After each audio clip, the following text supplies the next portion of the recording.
আসসালামু আলাইকুম দর্শক, আবারও চলে আসলাম আপনাদের মাঝে নতুন একটা ভিডিও নিয়ে। আজ রোজ শুক্রবার দুপুর টাইমে নামাজের পরে প্রচুর পরিমাণ এসে খামারে দেখি অনেক গরম। গরুদেরকে গরমের জন্য হিট স্ট্রোক থেকে বাঁচানোর জন্য গরুদের গোসল করানো হচ্ছে। বেশি গরম থাকলে অবশ্যই আপনারা গরুকে দিনে 2 থেকে 3 বার গোসল করানোর চেষ্টা করবেন। আমাদের খামারের গাভী গরুগুলো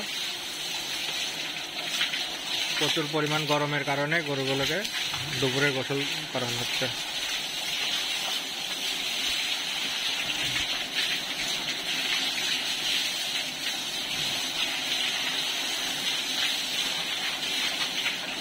আমাদের খামারে সব ধরনের গরুর কালেকশন আছে। যদি কোনো ক্রেতা ভাই যদি নিতে চান অবশ্যই খামারে এসে ভিজিট করতে পারবেন।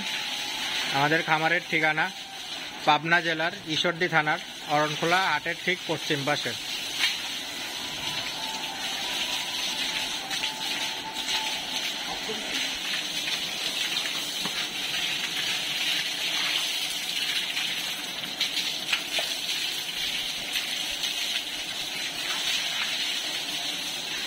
আমাদের খামারের মায়াবতী, ওকেও গোসল করাই দেওয়া হচ্ছে।